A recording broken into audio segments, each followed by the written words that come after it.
Hey there, welcome to lesson number 11 in our Sermon on the Mount series. We are in remote northern Canada still. We've been there for a while if you've been following along with some of our episodes. And today we are on an amazing lake that I can't wait to show you some of the footage from flying the drone around this place. I've never seen anything like it. We're standing here on the edge of this really cool beaver dam that actually has a lot to do with the lesson that Jesus is going to teach from Matthew today. So we're going to dig into that one and show you around this super cool place. So let's go.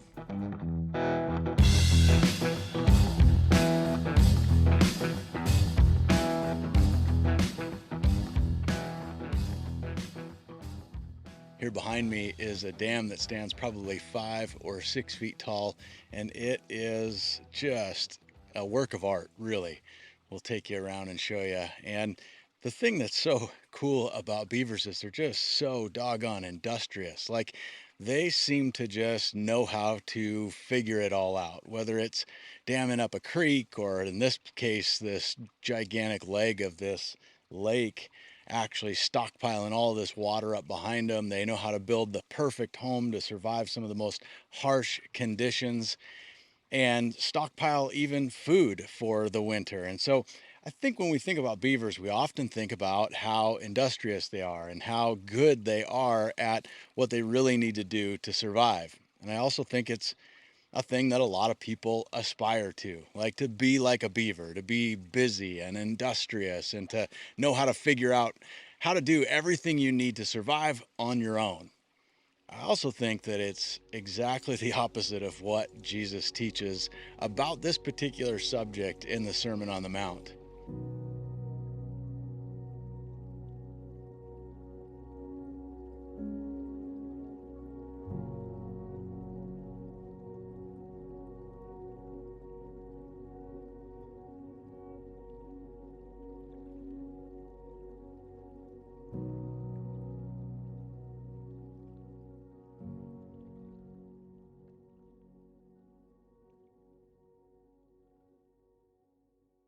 I think the beaver is the perfect example for the Western mind, the way we think in North America. It is all about being busy, being industrious, knowing how to solve the problems in front of you, figuring out how to do whatever you need to provide for yourself, for your family, and at best, if you could do it without having to ask for help, that's even better.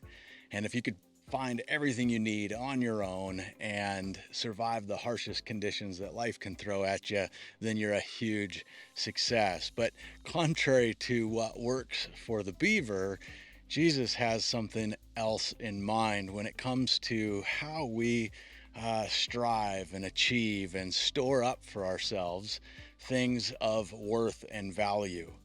The beaver would store up everything that he needs to get through the winter. His treasure is a huge pile of logs with bark stored up underground or underwater so that when the ice freezes over, they've got everything they need to survive the winter. And for us people, we tend to store up our wealth in banks and resources and retirement funds and 401ks and real estate and all of this stuff. And our treasure looks a little bit different than a beaver's, obviously, but it is nonetheless very similar. It is the things that we think we need in order to be secure, to be able to survive whatever is coming, no matter how long we live.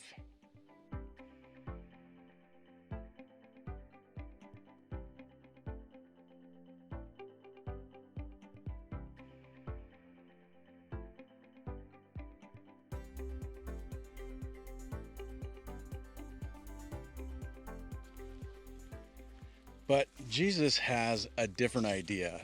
In the Sermon on the Mount, he breaks out a whole new concept, a brand new idea about savings and storing up treasure for yourself. Whoa, that didn't work.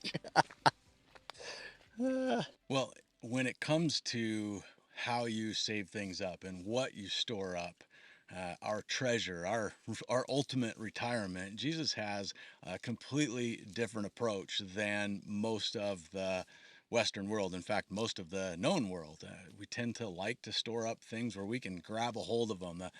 We can go make a withdrawal from the bank. But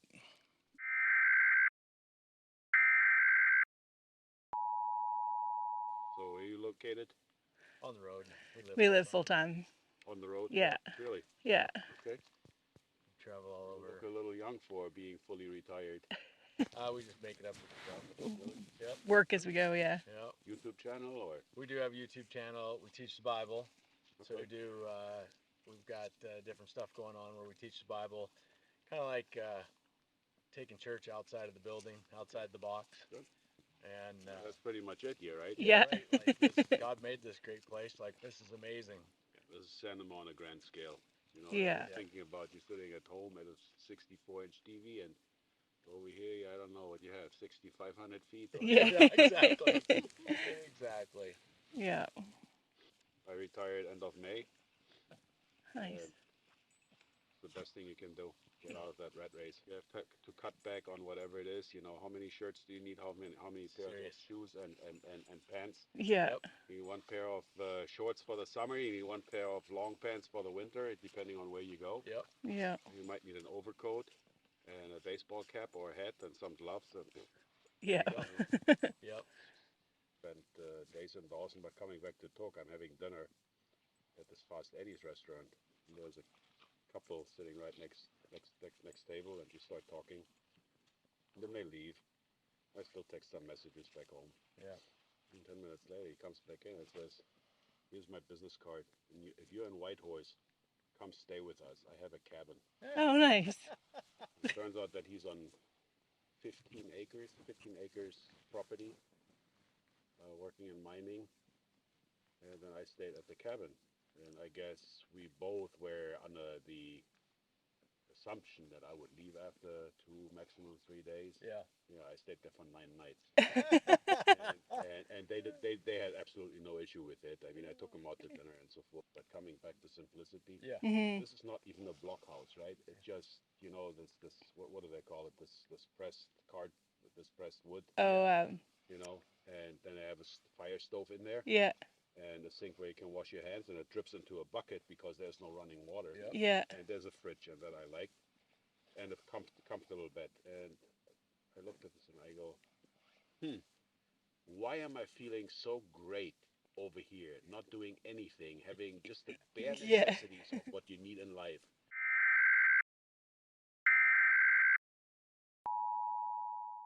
So we're over here teaching about money and possessions and treasure, and along comes a guy out of the wilderness, literally, and starts sharing his story with us. And it's a story of finding freedom after retiring, getting out of the rat race, and just living a much simpler life. And kind of funny that the lesson we're teaching is so related to that. It's not exactly that, but it's really on that vein. And we are in a remote area in the middle of nowhere, and to have somebody just pop out of the woods, and that's what we end up talking about.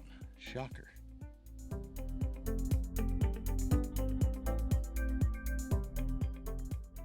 So this lesson from Jesus shows up in Matthew chapter 7. It starts off in verse 19, and I want to just jump in and read it right here with you. It's a little bit longer one, so sit tight. I'll read it. You can listen along or follow along in your own Bible. I'm reading out of the New Living Translation. It goes like this: Don't store up treasures here on earth, where moths eat them and rust destroys them, and where thieves break in and steal.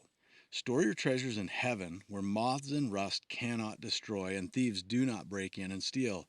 Wherever your treasure is, there the desire of your heart will also be. Your eye is a lamp that provides light for your body. When your eye is good, your whole body is filled with light. But when your eye is bad, your whole body is filled with darkness. And if the light that you think you have is actually darkness, how deep that darkness is. Nobody can serve two masters, for you will hate one and love the other. You'll be devoted to one and despise the other. You can't serve both God and money. That is why I tell you not to worry about everyday life. Whether you have enough food or drink or enough clothes to wear, isn't life more than food and your body more than clothing? Look at the birds. They don't plant or harvest or store food in barns, for your heavenly Father feeds them. And aren't you far more valuable to Him than they are? Can all your worries add a single moment to your life? And why worry about your clothing? Look at the lilies of the field and how they grow. They don't work or make their clothing, yet Solomon in all his glory was not dressed as beautifully as they are. And if God cares so wonderfully for the wildflowers that are here today and thrown into the fire tomorrow, He will certainly care for you. Why do you have so little faith? So, don't worry about these things, saying, what will we eat, or what will we drink, or what will we wear?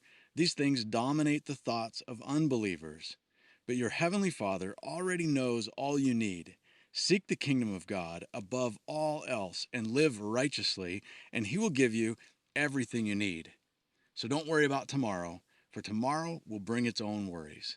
Today's trouble is enough for today.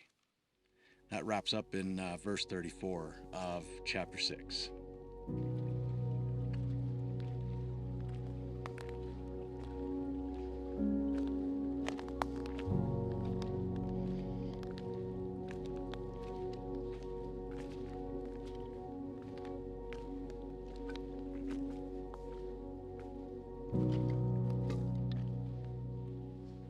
Well, this idea of storing up treasure in heaven instead of on earth is something that Kayla and I have really tried to take to heart, especially in the last year or two. We really sensed God calling us to go a little over a year ago, and so we sold our home. We sold most of the possessions that we own, and just leaned out as much as we could and really downsized into a fifth wheel and a truck. And we've been traveling, just really going where God leads to teach the Bible in a creative way, to connect with people and help people get to know and grow in their relationship with Jesus. And in order to do that, we had to really think about, like, what is our treasure and where are we storing it up? Because the way we used to make money, a paycheck every 2 weeks or a paycheck every month, a set amount of money we knew about that would be coming in, is not happening anymore. And so to do this mission, to live the way we sense God calling us to live, we are really taking Him at His word that we're going to store up treasure in heaven by following through and being obedient on the calling that He's put in our lives, as opposed to pursuing a job with a steady paycheck and pursuing a retirement plan. And I'll be perfectly honest with you, if I don't know if you've ever tried to live this way or not, but it is, one, not easy. Two, it is pretty uncomfortable at times, because there are nerves about where is the next amount of money going to come from, and are we going to be able to make ends meet. Although we are debt free and we live as lean as we can, we do still have bills. We have insurance and things to pay for. We have fuel to pay for, different supplies or things that break down, and repairs that need to be made. And so, inevitably, it seems like we continue to find ourselves in those predicaments where we're wondering, where is it going to come from? How are we going to provide? And it's lessons like these that remind us that, um, man, if God can provide for the lilies of the field, if God says that He provides for the birds of the air, and how much more does He love us? We have to just trust Him and take Him at His word that He wasn't joking, that if we really lean in, we focus on storing up treasure in heaven, that He is more than able and willing to take care of us, which is not always the easiest lesson to learn, but we keep learning it one day after the other.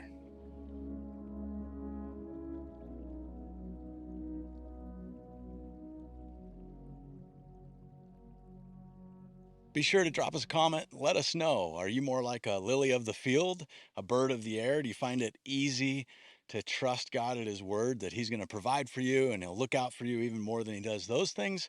Or do you sort of naturally default a little bit more like the beaver?